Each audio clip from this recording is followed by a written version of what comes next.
एक हरे भरे जंगल में मिको नाम का एक नटखट बंदर रहता था। मिको बहुत जिंदा दिल था। उसे पेड़ों की डालियों से झूलना बहुत पसंद था। वो एक पेड़ से दूसरे पेड़ उछलता रहता था।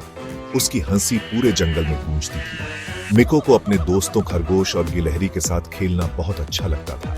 वे लुका छिपी खेलते थे, वे पेड़ों पर दौड़ लगाते थे, वे स्वादिष्ट फल बांट कर खाते थे। मिको खुश था, उसे कोई फिक्र नहीं थी।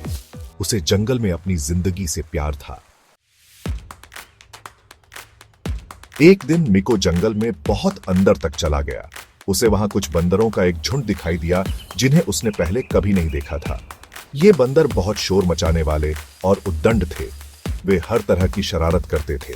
उस झुंड का सरदार एक चालाक बंदर था जिसका नाम था किको।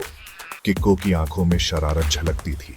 उसने मिको का अपने झुंड में स्वागत किया। मिको नए दोस्त बनाकर बहुत खुश हुआ। मिको अपना सारा समय किको के झुंड के साथ बिताने लगा। वह अपने पुराने दोस्तों को भूल गया।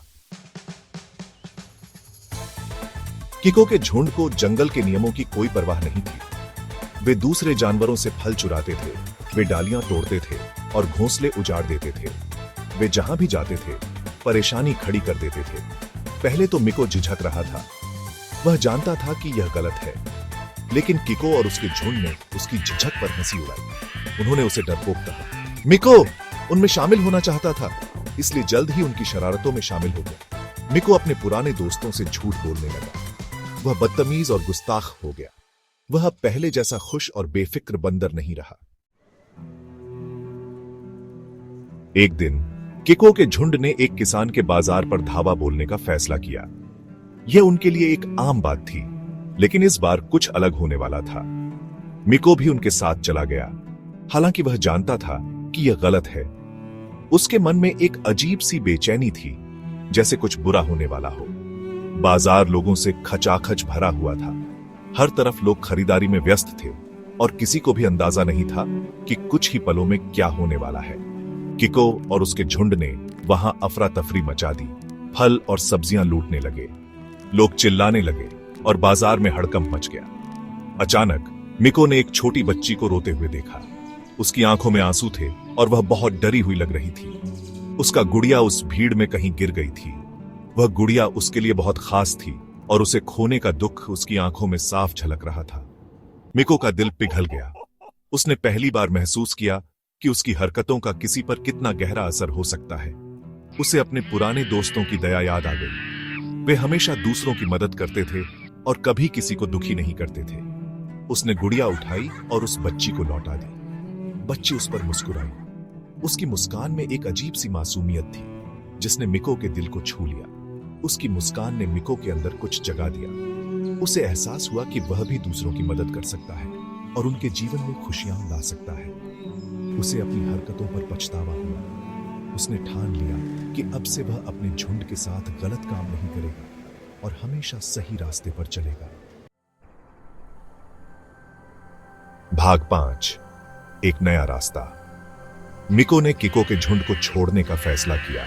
वह जानता था कि यह निर्णय आसान नहीं होगा, लेकिन उसके पास कोई और विकल्प नहीं था। मिको ने महसूस किया कि वह जिस रास्ते पर चल रहा था वह उसे कहीं नहीं ले जा रहा था। उसे अपने जीवन में एक बड़ा बदलाव लाने की जरूरत थी। वह जानता था कि वह गलत रास्ते पर है। मिको ने अपने पिछले अनुभवों पर विचार किया और महसूस किया कि उसे अपने जीवन को सही दिशा में ले जाने के लिए कुछ करना होगा। वह अपने आप से सवाल पूछने लगा कि उसने अब तक क्या किया है और आगे क्या करना चाहिए। उसे अपने पुराने दोस्तों और उनके साथ बिताए खुशनुमा पलों की याद आ रही थी। वह उन दिनों को याद कर रहा था जब सब कुछ सरल और खुशहाल था। मिको ने सोचा कि कैसे उसने अपने दोस्तों के साथ हंसते खेलते समय बिताया था और अब वह उन पलों को फिर से जीना चाहता था। वह जानता था कि उसे चीजें ठीक करनी होंगी। मिको ने अपने मन में ठान लिया कि वह अपने पुराने दोस्तों के साथ फिर से जुड़ने की कोशिश करेगा। उसने अपने आप से वादा किया कि वह अपने व्यवहार में बदलाव लाएगा और एक बेहतर दोस्त बनेगा। मिको जंगल के अपने पुराने हिस्से में वापस चला गया। वह जानता था कि यह यात्रा आसान नहीं होगी, लेकिन उसने अपने दिल में दृढ़ निश्चय कर लिया था। मिको ने अपने पुराने रास्तों पर चलना शुरू किया, जहां वह अपने दोस्तों से मिला करता था। उसने अपने दोस्तों खरगोश और गिलहरी को ढूंढा, जैसे कि उसे देखकर पुराने थे। मिको ने देखा उसे देखकर थोड़ा असहज महसूस कर रही थी, लेकिन उसने हार नहीं मानी। उसने धीरे धीरे उनके पास जाने की कोशिश की। वे उस पर फिर से भरोसा करने से हिचकिचा रहे थे, लेकिन समझा कि उसने उनके विश्वास को पाया था और अब उसे फिर से बनाने के लिए कड़ी मेहनत करनी होगी। उसने अपने दोस्तों को आश्वासन दिया कि वह बदल गया है और अब वह एक अच्छा दोस्त बनने के लिए तैयार है। मिको ने अपने व्यवहार के लिए माफी मांगी। उसने अपने दोस्तों से कहा कि वह अपने पिछले गलतियों के लिए बहुत पछता रहा है और वह उन्हें सुधारने के लिए हर संभव प्रयास करेगा। मिको ने अपने दिल से माफी मांगी और अपने दोस्तों से मिको को मौका देने की विनती की। उसने फिर से एक अच्छा दोस्त बनने का वादा किया। मिको ने अपने दोस्तों से कहा कि वह अब से हमेशा उनके साथ खड़ा रहेगा और कभी भी उन्हें निराश नहीं करेगा। उसने अपने वादे को निभाने के लिए दृढ़ संकल्प किया। मिको जानता था कि उनका भरोसा वापस पाने में समय लगेगा। उसने धैर्यपूर्वक इंतजार करने का फैसला किया और अपने दोस्तों को दिखाने के लिए समय दिया कि वह वास्तव में बदल गया।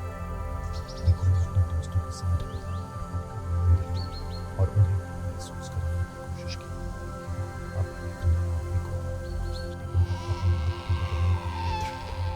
मिको ने अपने जीवन में सकारात्मक बदलाव लाने का संकल्प लिया और अपने दोस्तों के साथ एक नई शुरुआत की। उसने अपने पुराने तरीकों को छोड़ दिया और एक नया रास्ता अपनाया जो उसे और उसके दोस्तों को खुशी और संतोष की ओर ले जाएगा। भाग 6 बदलता हुआ मिको। मिको ने फिर से अपने पुराने दोस्तों के साथ समय बिताना शुरू कर दिया। वे साथ खेलते थे, साथ हंसते थे और एक दूसरे की मदद करते थे। मिको ने दया, ईमानदारी और सम्मान का महत्व सीखा।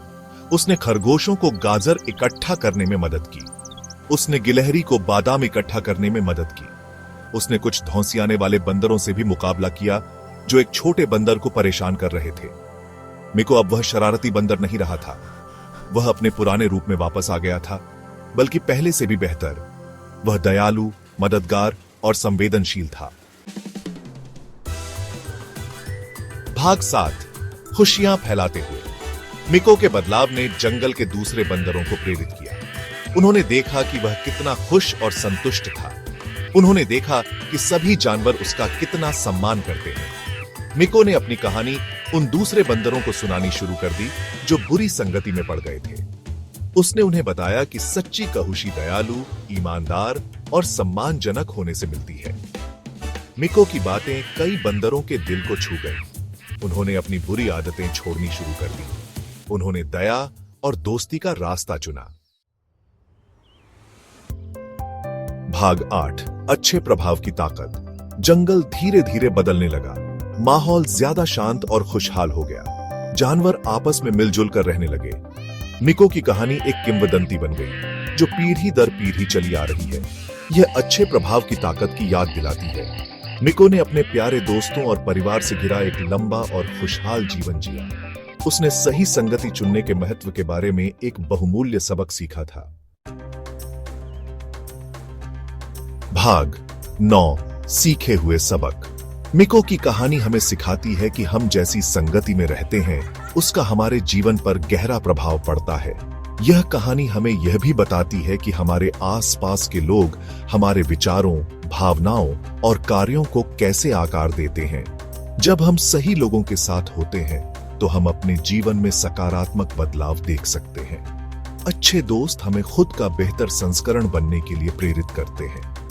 वे हमें नई ऊंचाइयों तक पहुंचने के लिए प्रोत्साहित करते हैं और हमें हमारे लक्ष्यों को प्राप्त करने में मदद करते हैं। उनके साथ बिताया गया समय हमें खुशी और संतोष देता है। वे हमारे अच्छे गुणों को निखारते हैं। उनके साथ हम अपने जीवन के सबसे अच्छे पलों का अनुभव करते हैं। वे हमें सिखाते हैं कि जीवन में हंसी मजाक और मस्ती भी जरूरी है। उनके साथ बिताए गए पल हमें यादगार बनाते हैं। वहीं दूसरी ओर बुरी संगति हमें नकारात्मकता और विनाश के रास्ते पर ले जा सकती है।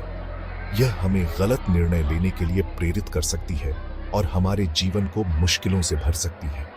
बुरी संगति के कारण हम अपने मूल्यों और सिद्धांतों को भूल सकते हैं। यह हमारे चरित्र को भ्रष्ट कर सकती है और हमें यह भुलवा सकती है कि हम वास्तव में कौन हैं। बुरी संगति के कारण हम अपने आप को खो सकते हैं और अपने जीवन के उद्देश्य से भटक सकते हैं। यह हमें अकेला और उदास बना सकती है। हमेशा अपने दोस्त सोच समझ कर चुनें। यह निर्णय आपके जीवन की दिशा को निर्धारित कर सकता है। सही दोस्त चुनने से आपका जीवन खुशहाल और सफल हो सकता है। गलत दोस्त चुनने से आपको पछताना पड़ सकता है। अपने आसपास ऐसे लोगों को रखें जो आपको प्रोत्साहित करें, आपका हौसला बढ़ाएं और आपके अंदर के सर्वश्रेष्ठ को बाहर लाएं। ऐसे लोग आपके जीवन को सकारात्मक और ऊर्जा से भर देते हैं। वे आपके सपनों को साकार करने में आपकी मदद करते हैं। याद रखें, अच्छी संगति एक अनमोल तोहफा है जो हमारे जीवन को अनगिनत तरीकों से समृद्ध बनाता है। यह हमें सिखाती है कि सच्ची दोस्ती का मूल्य क्या है और कैसे यह हमारे जीवन को बेहतर बना सकता है। अच्छी संगति हमारे जीवन को खुशियों और संतोष से भर